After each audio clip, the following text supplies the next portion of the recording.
애슐리가 예전에는 좀 저렴한 비지떡 같은 느낌이었다면 비지떡 같은 정확히 피자도 비지떡 같은 맛이 났었어요. 요즘엔 서빙 로봇이 접시를 네. 치워가거든요. 너무 좋아해요. 계속 눌러. 뭐라 그래? 아이 뭐 사실상 퀴즈 카페였네요. 그런 생각도 드네요. 강한 자가 살아남는 게 아니라 살아남은 자가 강한 자. 얘네들 살아남았어요.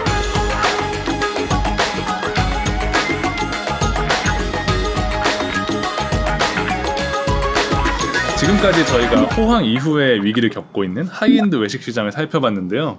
요즘 외식 업계에서 다시 떠오르는 플레이어가 저가형 뷔페라고 하더라고요. 애슐리나 빕스 같은 이런 뷔페들도 자주 가신다고 네. 하셨는데 어디를 가장 좀 선호하세요? 저는 빕스가 아무래도 빕스요? 네, 자주 가게 된 것 같아요. 약간 빕스의 어떤 점 때문에? 우선 주차가 네. 조금 여유로운 그것이 네네. 굉장히 중요한 게 왜냐면 네. 여러 곳에서 그러니까 막 가족들 동생네 가족과 뭐 이렇게 아이들이 온다고 했을 때 막 스트레스 안 받고 할 수 있고 요즘은 그냥 라이브 이제 요리가 나오는 코스도 있고 지역 로컬 식재료를 거기에도 이용한 로컬 식재료를 네, 시즌별로 변화를 하는 구성을 생각을 했다는 게 사업적으로 뭔가 이 회사에서도 되게 중요한 모델로 생각하고 있구나.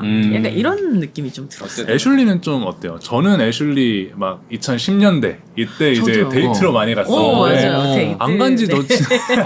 안 간지 진짜 오래 됐는데 애슐리 요즘 잘 돼요. 잘 돼요. 네, 전 최근에 갔다 왔어요. 진짜요? 최근은 아니죠. 올해 중에 갔다 왔으니까. 어때요? 뭔가 달라진 게 있었나요? 저는 솔직히 잘 모르겠긴 했거든요. 어. 근데 옛날에는 약간 그냥 기본 애슐리와 뭐 애슐리 퀸즈, 뭐 애슐리 네. 뭐 해가지고 뭐 고급과 뭐 약간 네. 이런 게 나눠져 있는데 네. 요즘은 거의 퀸즈로 통일하는 느낌이고요. 어. 가격도 되게 좀 저렴했던 것 같아요. 한 2만 원대 내지 2만 원. 맞아요. 거의 안 올랐더라고요. 그래서 이제 애슐리가 예전에는 아마 조금 약간 너무 좀 저렴한 약간 비지떡 같은 느낌이었다면 맞아요. 비지떡 같은 정확히 피자도 비지떡 같은 맛이 났었어요. 너무 비지떡에 너무 감명 깊어 하시는데 비지떡 같았다.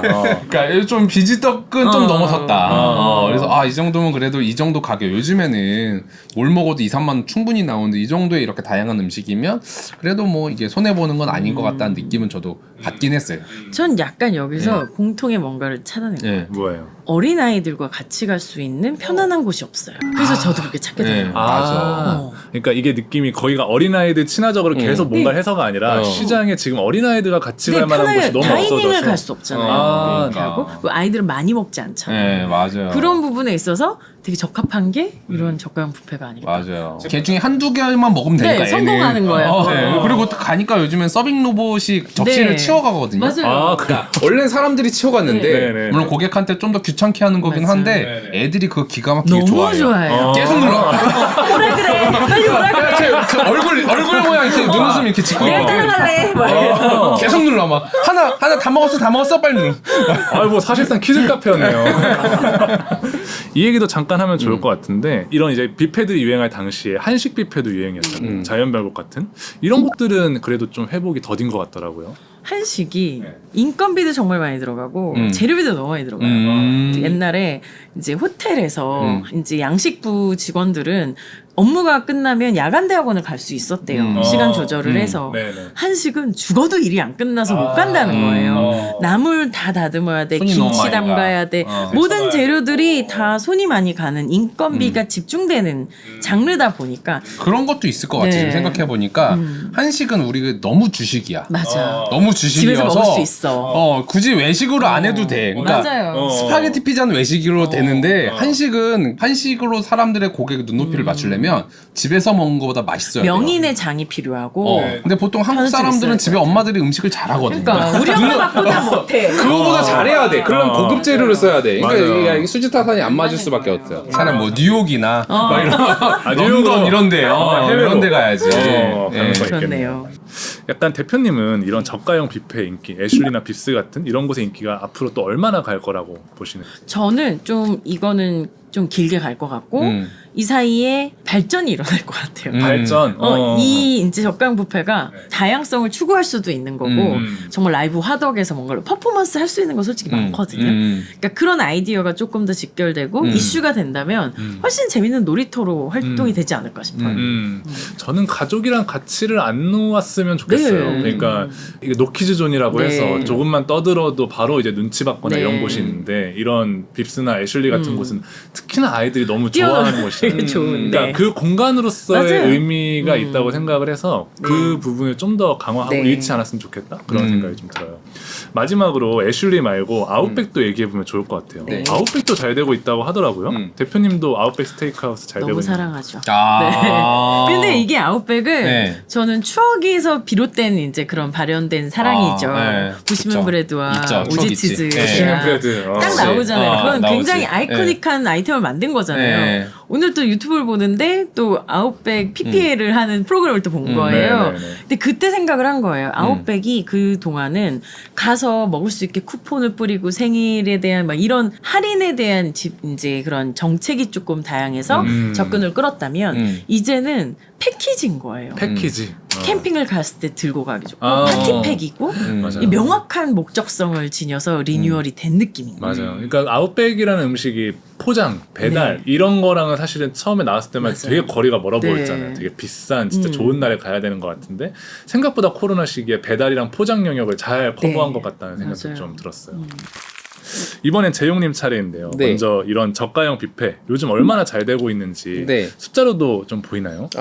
일단 이랜드를 먼저 생각해 보면 이랜드. 그러니까 애슐리를 이제 이랜드 이치라는 회사에서 운영을 하고 있거든요. 기본적으로 애슐리 매장은 원래는 코로나 이전에 한 140개 정도 있었는데요. 네. 2022년에 55개. 와 절반 네, 이상은 23년에 줄여버리네요. 77개, 24년 상반기에 또 한 17개 더 만들어서 한 94개까지 오. 엄청나게 폭발 성장하고 있는 상황이고요. 그러니까 이미 탄력을 받았어요. 그래서 이제 이랜드 이츠 같은 경우는 2021년에 매출액이 2천억, 그 다음에 2,500억, 그 다음에 3,550억으로 특히 23년에 성장을 좀 많이 한 편이고요. 그래서 이제 영업이익 5%, 매출원가율 76.4% 정도를 찍으면서 괜찮은 구조로 넘어왔다고 보면 될 것 같습니다.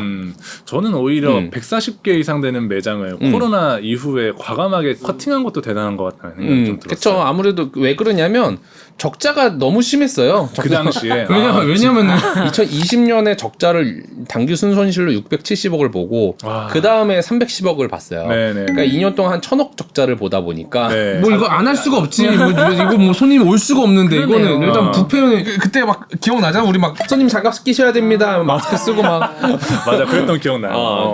가냐고. 그러니까 접을 수밖에 없는 상황이었지만 22년부터 빠르게 성장 중이다. 너무 다행이네요. 네. 빕스도 볼 수 있는 자료가 있나요? 빕스는 자료가 사실은 없죠. 왜냐면 CJ 푸드빌이라는 회사가 있는데 네. 이 회사는 사실 뚜레쥬로 하는 회사지.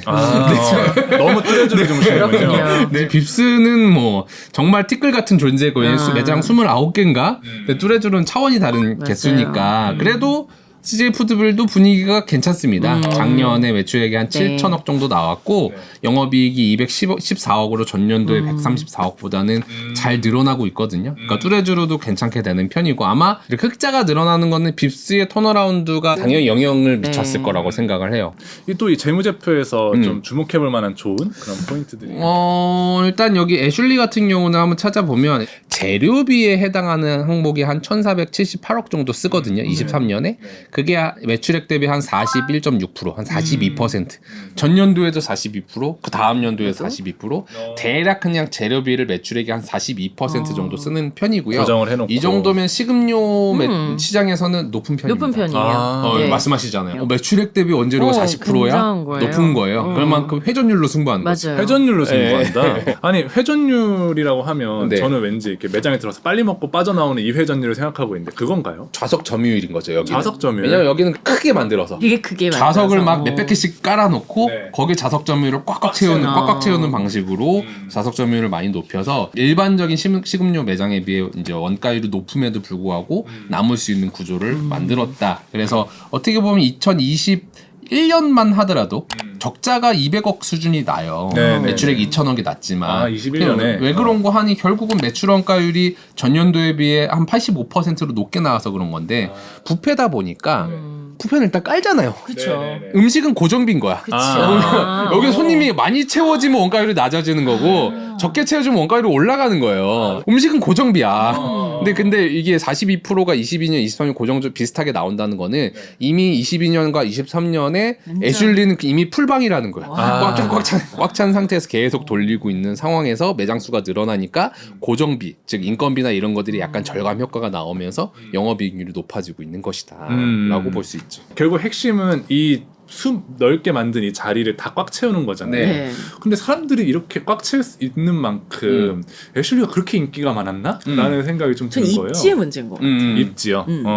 아이들과 엄마가 함께 갈 수 있는 쇼핑몰이라던가 그러고 보니까 항상 쇼핑몰에 있는 메가박스 옆에 맞아요, 있는 것 같더라고요. 있어요. 그러니까 특히 이랜드 계열의 네. 유통업체 많아요. NC백화점, 킴스클럽. 킴스클럽, 2001 아울렛 맞아. 그런 이제 자사의 맞아요. 유통 채널에 많이 있는데 그 보통 그런 데는 가족이랑 같이 가는 경우가 많으니까 그 안에서 매출을 만들기가 되게 쉬워진 거죠. 그러면 이런 애슐리나 빕스 같은 저가형 뷔페가 앞으로도 계속 잘 될 거라고 보시나요, 재훈님? 그냥 불황을 좀 탄 거라고 보시는지? 현재로서는 일단 흐름을 탔다라고 보여줘요. 그러니까 고객들 입장에서 여기는 뭔가 스페셜한 곳이라기보다는 가성비 있게 그냥 한 끼 잘 먹을 수 있는 곳이라는 인지가 이미 쌓인 것 같고 실패하지 않는 가성비. 여기서 중요한 건 이제 그 초심을 잃지 않는 거지. 초심을 잃지 않는. 야, 우리 원가율 1%만 낮춰볼까? 다시 빈대떡을 만들어볼까? 비지떡을 다시 만들면 만들어볼까? 내려가는 건 순식간일 거고요. 네. 우리 비지떡 되지 않게 그래도 고객들이 그래도 뷔페 갔으면 두 가지는 건져야 되거든요. 네네. 왜냐 한 가지만 건지면 야 이거 사 먹으러 다른 데 가자라고 하는데 어쨌든 고객들이 와서 이 수많은 음식 중에 두 가지 정도는 잘 먹었다고 생각할 수 있을 정도의 퀄리티를 만들기 위해서 노력을 한다면 얼마든지 앞으로도 좀 장기적으로 성장할 만한 사업인 것 같아요. 많은 요식업 관계자나 혹은 뭐 외식을 하시는 분께서 예술리의 케이스를 잘 보시면 좋을 것 같아요. 저는 하나의 희망이라고 생각해요. 그러니까 사람들이 지금 현 시점에서 가장 많이 소비하고 있는 게 이거야라는 건 굉장히 많은 시사점을 발현하는 것 같아요. 마지막으로 애슐리 말고 아웃백도 얘기해보면 좋을 것 같아요. 네. 아웃백도 잘 되고 있다고 하더라고요. 아웃백은 혹시 볼 수 있는 자료나 이런 것들이 있나요? 아웃백 같은 경우는 재무제표가 별도로 나와 있고요. 매출이 작년 2023년 기준으로 4,576억 매출액 잘 나오고 그 전 연도에 4,110억 그 전전 연도에는 3,920억으로 엄청 고도 성장은 아니지만 꾸준히 성장을 하면서 영업이익도 17.3%까지 많이 나오네요. 야, 이거 오늘 본 회사 중에 제일 좋은 회사예요. 내일 아웃백 가야겠어요.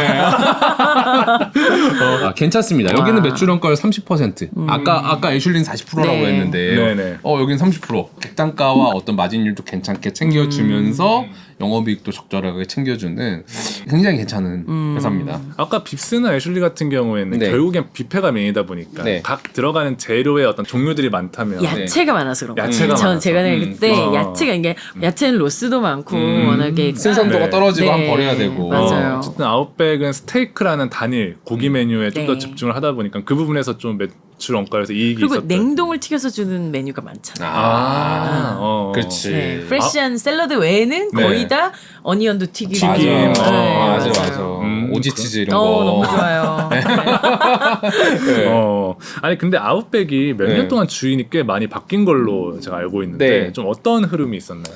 일단 아웃백 같은 경우는 2010년대 중반쯤에 어려움을 겪었죠. 2010년대까지 초반까지 이제 확 올라갔다가 이제 그 다음부터는 좀 식상하다. 맞아요. 베니건스, TGI 막 맞아요. 해가지고 다 야 무너질 패밀리 때. 레스토랑 이제 좀 식상하다. 어. 그리고 이제 악명이 있었던 게 아웃백 같은 경우는 스테이크 빼고 다 맛있는 곳이라는 악명이 있었어요. 스테이크 와, 가스. 너무 크리티컬하다. 네, 그래서 점점 이제 빠지다가 네. 이제 2016년에 주인이 바뀝니다. 사모펀드인 스카이레이크라는 회사가 사모펀드. 네, 아마 한 550억이었나요? 되게 저렴하게 회사를 인수를 해요. 그러고 나서 한 5년 정도 경영을 하고 이제 다시 팔았는데 원래 정보통신부 장관이었던 진대재라는 분이 오너예요. 아 그래요? 분야가 완전 그분이 다른 원래 거예요? IT 기반의 벤처 투자하는 원래 사모펀드인데 또 생뚱맞게 아웃백을 산 거야. 아웃백 사서 저거 뭐 하는데야? 이러고 샀는데 의외로 잘하는 거죠. 그러니까요. 예. 근데 사모펀드가 네. 외식업 좋아해요. 그러니까요. 근데 보통 사모펀드가 이제 손에 대면은 이제 막 비용 절감에만 목표를 두고 그냥 진짜 너무 혹독하게 한다 이런 평가가 있잖아요. 그 비용 절감이란 결국은 비효율 개선과 백투더 베이직이거든요. 그 시스템을 확신하게 되는 걸 잘하는 거. 네. 어. 기본적으로 살려야 될 건 살리고 불필요한 걸 제거하는 작업을 사모펀드가 합리적으로 잘하는데 여기서 이제 인수하고 나서 일단 야 스테이크를 살리자. 여기 스테이크 안 좋으니까 스테이크 빼고 다 맛있는 곳인데 일단 스테이크 스테이크를 살리자. 우리 스테이크 하우스니까 스테이크를 살리자 해서 네. 스테이크 이때부터 좀 약간 스테이크에 대한 퀄리티가 올라갔다는 소문이 많이 있고요. 그 다음에는 약간 배달 준비도 했어요. 맞아요. 근데 2019년부터 배달 준비를 했는데 코로나가 터졌어.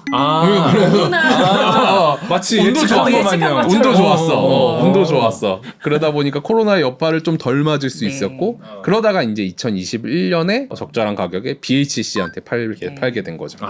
어쨌든 약간 지금은 BH에 좀 인수가 됐는데 치킨 기업이 지금 2단계에서 아웃백을 인수한 이유 재용님은 좀 어떻게 보세요? 네, 일단 사실 뭐 BHC도 있지만 BHC 위엔 또 사모펀드가 있습니다. BHC도 사모펀드가 가지고 있어요? BHC를 소유하고 있는 기업이 MBK 파트너스라고 더 큰 사모펀드가 있어요.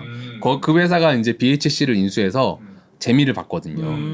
그래서 그치 그럼 내가 치킨도 하니까 스테이크도 같이 하면은 뭔가 좀 그 안에서 시너지가 있지 어떤 시너지가 있는지는 잘 모르겠으나 그분들이 생각한 그게 있었겠죠. 네네. 살리는 거 잘하시는 분들이니까. 네. 그래서 BHC에서 했던 성공 경험을 한번 네. 아웃백에도 우리가 한번 또 해보자 이런 그쵸. 느낌으로 한 거네요. 그렇죠.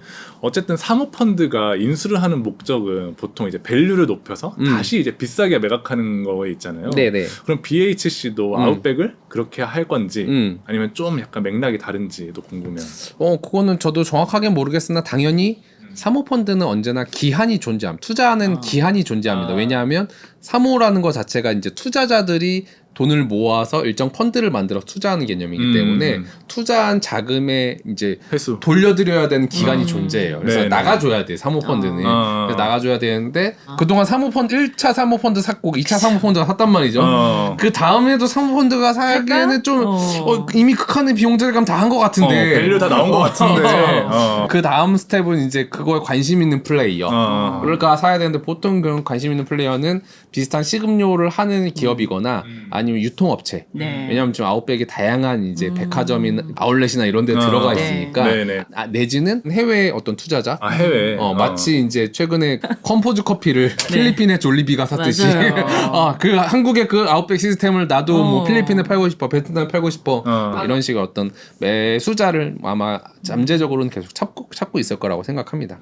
진짜 이 빕스, 애슐리, 아웃백까지 생각보다 약간 이렇게 어디 크게 벗어나지 않고 원래 있던 포지션에서 꾸준히 잘 지킨 것 같다? 네. 그런 생각도 좀 들었어요. 그런 생각도 드네요. 강한 자가 살아남는 게 아니라 살아남은 자가 강한 거죠. 맞아요. 얘네들 살아남았어. 살아남으면서 그것만으로도 어쨌든 내가 성공한 비용 거예요. 절감하고 효율화하고 기본도 맞아요. 지키고 하면서 어쨌든 오랜 시간 동안 살아남아 봤더니 버텼어. 경쟁 다 죽었네?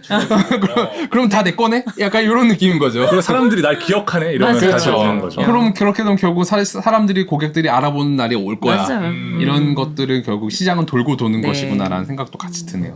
알겠습니다. 이렇게 파인다이닝과 저가형 뷔페로 국내 외식 시장의 두 축을 살펴봤는데 외식 시장의 전망 예측해 보신다면? 저는 언제나 이제 시장은 가성비, 가성비다. 네. 애슐리 앞으로 더 잘 될 것 같다. 어. 왜냐하면 이제 가성비가 있는 제품들은 부침이 없기 때문에 꾸준히 성장하는 그림이라고 한다면 앞으로 한동안은 저가형 뷔페가 붙을 것 같고요. 파인다이닝이 잘 되기 위해서는 어떤 우리들의 인식 그리고 우리 경제. 대한민국 경제 지갑 나라 걱정을 하면서 지갑. 경제 걱정하면서 길게 보면은 잘 될 거라고 제가 네. 생각하지만 왜냐하면 이제 우리도 입맛과 어떤 그런 취향들이 고급화되기 때문에 앞으로 짧게 5년 정도를 끊어본다면 저가형이 조금 더 잘 되지 않을까라는 생각을 하죠. 대표님은 어떻게 생각하세요? 파인다이닝이랑 저가형. 저도 정해진 답은 정해진 거지만 네. 그래도 마음속으로 그냥 그 바람 바라는 건 진짜 이 시기 되게 잘 견뎌서 어린 세대들이 다이닝을 즐기는 부모님을 보고 특별한 날에 특별한 곳을 가야 돼라는 이런 식문화가 조금 학습이 된다면 이 친구들이 또 자라나서 또 어떤 그림을 그려낼지가 큰 기대가 되기도 하고요. 많은 분들이 좋은 날에 좋은 걸 즐겨야겠다라는 그 마음 하나면 또 접근할 수 있는 문이 열린다고 생각을 합니다. 그러니까 네. 단순 음식보다는 문화 콘텐츠라는 네, 맞아요. 생각도 같이 들어요. 좀 더 넓은 시선으로 바라보면 좋지 않을까 생각하고 있습니다. 소비문화이면의 경제 이야기 비주류 경제야. 오늘은 김혜준 대표님과 외식 시장에 대한 이야기 나눠봤고요. 저희는 다음 시간에 다른 주제로 돌아오겠습니다. 감사합니다. 감사합니다. 감사합니다.